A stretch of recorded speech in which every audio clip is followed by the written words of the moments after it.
coming out. My name is Herman. Thank you. I'm a part of a group called Exhib and Associates. We're a group of primarily African preserver, presenters of African traditional cultural arts.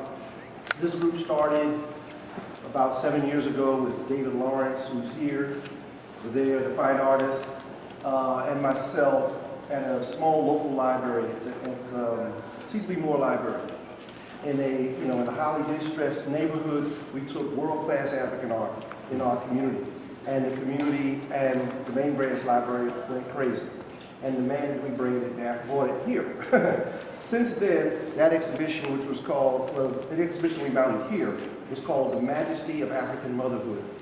That exhibition has now traveled to 7 different cities nationally over a 5-year period.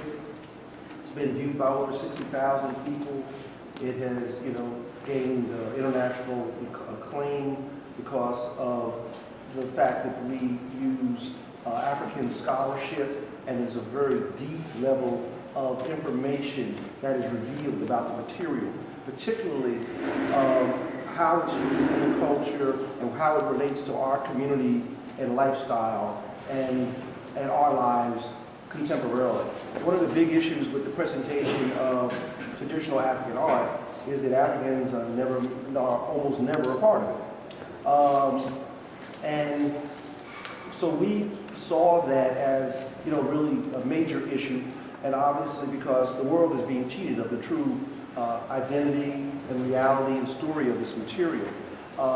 This material, we call it cultural material, not art, because as you know, where we live in America, art can be anything. We got a clothespin, it's art. So we're talking about something, material that was a part of people's everyday life. They used it, some objects were utilitarian, like spoons.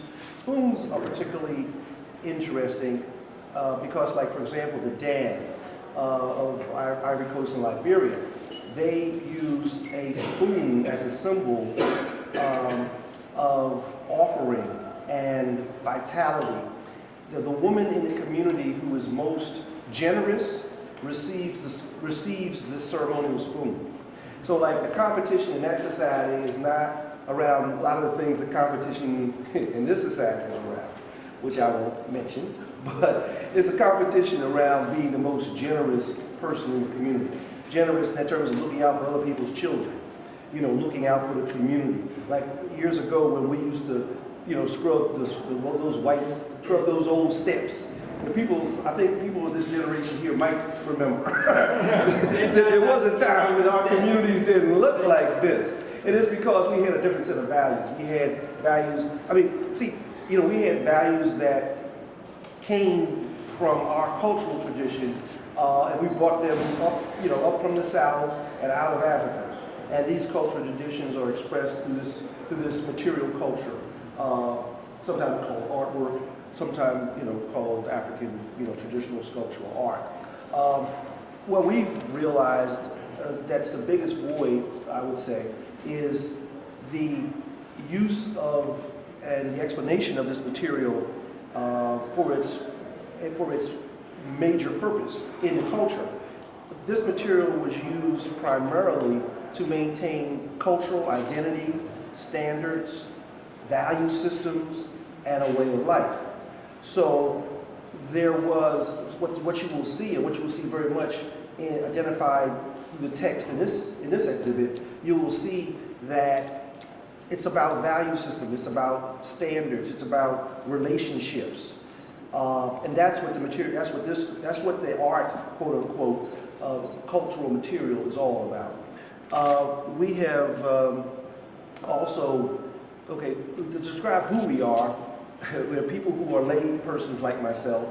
Recently, a friend of mine who is an artist, and I was at this big opening, and someone asked me, said, Herman, you're doing all this exhibit. Are you a professionally trained artist or, have the FMA, whatever?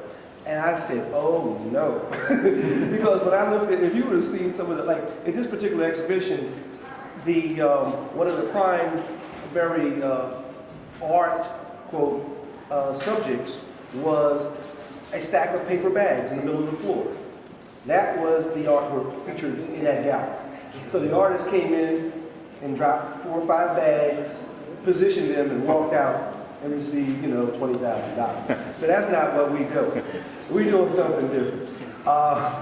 What we're about is having the people from the culture interpret this material, and what we have done, we've gathered a body of African scholars, African people who are importers of this traditional material, Africans from the continent, like Brother Tween, who's an artist and historian, and lay people to put together an organization that functions to restore our culture and for us to take back and take control of it.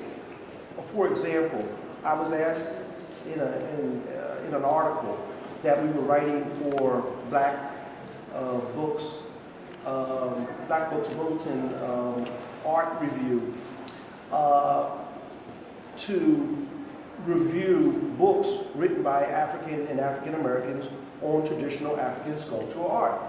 Well, I spent a lot of time at the University Museum in Penn's campus, and they have an incredible library and an incredible buried treasure of 15,000 pieces of African traditional sculpture which they don't show. But in this article, I reviewed almost 1,500 books, and I couldn't find 10 books written by an African or an African American that had been published on African traditional sculpture. Okay? And not because Africans hadn't written about it, not because they've all been so Islamized and Christianized that that they have turned away from it. It's really the control. African art, quote unquote, is an industry. It's a serious industry. We're talking about one sculpture recently, 5 months ago, sold for $70 million. It was $7.5 million. In fact, that sculpture was a part of part of the auction of 150 pieces. It sold for over $350 million. So so there's an economic benefit and control for isolating African people out of their own cultural material. Plus, there is the most important benefit is this material tells us without any interpretation. If there were no labels or no tags, when you read the comments that people leave about this material, you can tell that it's talking to them in a special way. Now, of course, it's nice to have more interpretation and scholarship to add it and make it richer. But this material speaks to them because it's in an environment that is unobtrusive, an environment that is comfortable, and an environment that is welcoming. Okay? And that's what most museums are. Okay? So, and not by chance. So here we are at the public library. People say, why do you do exhibits in public, environments? Well, what we found is that the people we want to reach are the people who come to the public library. And meaning we want to reach the general public. We've had responses from people from Russia, Poland, Australia, all over the continent. The Africans who come here who seen this exhibit, continental Africans, who are importers and knowledgeable, they leave here in tears because they feel so validated by how this work is presented. This evening we have a very special blessing. We have a Philadelphia resident from Nigeria, scholar. Okay, Brother Tween 77. He's also an incredible fine artist. His work was recently purchased by the Philadelphia Museum of Art, and those in the community who purchased it first should feel real pleased that they did. And Brother Tween will speak on just specifically the Yoruba material in this exhibition to give you the interpretation as a historian, as a priest, as a scholar, what that, how that material is used, what the colors mean, also the zoomorphic or animal figures.